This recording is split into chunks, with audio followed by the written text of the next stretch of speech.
Mesdames et messieurs, soyez les bienvenus à voir dans cette édition.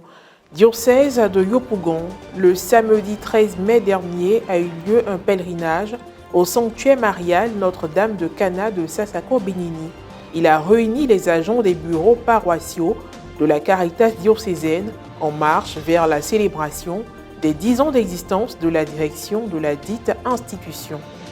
Et puis dans cette édition, nous vous proposerons une interview réalisée avec le révérend père Marcelin Miezon Aïzi à la paroisse Saint-Ignace de Loyola.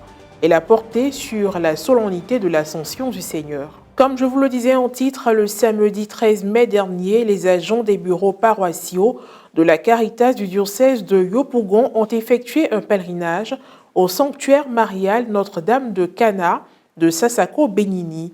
Une activité qui s'inscrit dans le cadre des festivités marquant les 10 ans d'existence de la direction de la Caritas diocésaine de Yopougon. Un reportage de Francis Okwe commenté par Morel Poti. Ouvertes le 4 décembre 2022, les festivités des 10 ans d'existence de la direction de la Caritas diocésaine de Yopougon se poursuivent. C'est dans ce contexte qu'un pèlerinage a été organisé le samedi 13 mai dernier au sanctuaire diocésain Notre-Dame de Cana de Sassako-Bénini dans le département de Jacquesville. Entre chants et prières, les agents des bureaux Caritas des parois du diocèse de Yopougon ont ensemble effectué le déplacement à bord d'un car. Dès leur arrivée, les pèlerins ont à peine eu le temps de récupérer quelques affaires pour mener la première activité, un enseignement donné par le père Anselme Yapo autour du thème « Marie, mère de la charité chrétienne ». Si on aime Jésus, donc Dieu, pourquoi ne pas nous aimer? Puisque nous sommes créés à l'image et à la ressemblance de Dieu. C'est une question de logique. Ça, c'est une question de logique. Si tu dis tu aimes Dieu, il faut aimer ton frère, il faut aimer ta soeur. Voilà la base et le manifeste de la charité chrétienne. Voilà comment on peut imiter Marie, mère de la charité chrétienne, comment nous-mêmes nous pouvons pratiquer et vivre la charité au quotidien. Après l'enseignement, ont eu lieu la récitation du chapelet, la confession et la messe. En ce jour de la commémoration de Notre-Dame de Fatima, le célébrant a profité pour ouvrir une brèche sur l'importance du rosaire. Une prière qui doit être une arme efficace pour tout agent de la Caritas. Le rosaire est l'appel, la prière du cœur. Et par le rosaire, les chrétiens que nous sommes, nous pouvons tout avoir par le rosaire. Il n'y a pas un obstacle dans le monde que la prière du rosaire ne puisse pas vaincre. Ça n'existe pas. Au cours de la célébration, des votives ont été bénies et remises à chaque pèlerin. L'adoration eucharistique a permis aux 90 participants de contempler le Seigneur et de s'offrir un moment d'intimité avec lui. Pour cette mission noble qui est l'autre nom de l'Église, la Caritas, c'est-à-dire l'amour manifesté au cœur même de la société, de notre communauté humaine. Porter le visage du Christ miséricordieux, le visage du Christ qui se fait plus proche des plus pauvres. Il faut dire que depuis sa création, la Caritas diocésaine était une aumônerie. Et depuis 2013, nous sommes passés à une direction à travers la nomination d'un prêtre détaché entièrement pour la Caritas. Ce qui permet à la Caritas d'être plus opérationnelle. Donc nous avons travaillé pendant 10 ans et nous voulons faire le point. Donc nous venons confier tous nos projets à notre Seigneur Jésus à travers l'intercession de sa mère. Partage fraternel, animation conduite par le chant de Guy Roger ont également ponctué ce pèlerinage marial qui constitue la deuxième activité marquant la décennie d'existence de la direction de la Caritas diocésaine de Yopougon. Une étape qui leur permet d'avancer pas à pas vers l'objectif final. Journée de la gratuité, tombola, dîner gala, concert de la charité sont les activités prévues jusqu'à l'apothéose le 3 décembre 2023. Le jeudi 18 mai, l'Église catholique universelle célèbre l'Ascension du Seigneur Jésus-Christ. Pour en savoir davantage sur cette solennité, suivons l'interview réalisée par Pierre Richemont avec le révérend père Marcelin Miezon Aïzi, vicaire à la paroisse Saint-Ignace de Loyola.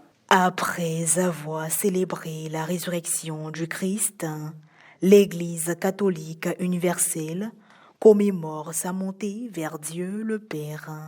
Pour mieux comprendre la solennité de l'Ascension, nous avons approché le révérend Père Marcelin Miezan-Haïzi, vicaire à la paroisse Saint-Ignace de Loyola, dans l'archidiocèse d'Abidjan. L'Ascension, c'est la montée de notre Seigneur Jésus-Christ vers son Père et notre Père à tous.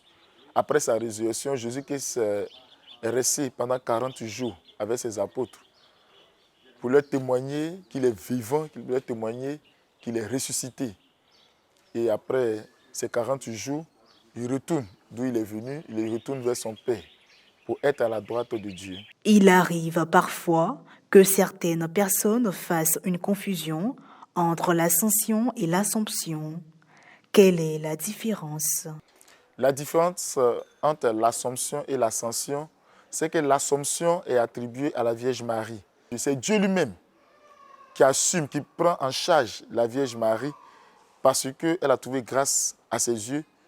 Donc il enlève pour qu'elle soit auprès de lui. Or, l'ascension, c'est Jésus qui monte vers son Père. Il retourne d'où il est venu.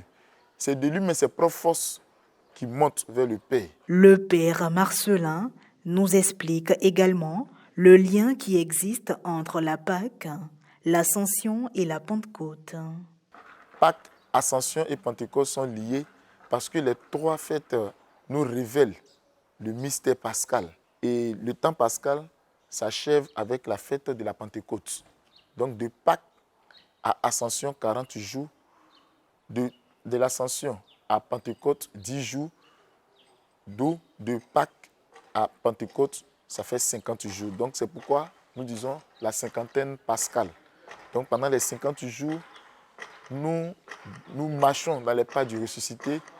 Nous vivons le mystère pascal de notre Seigneur Jésus-Christ. Quel est votre message à l'occasion de l'ascension du Seigneur?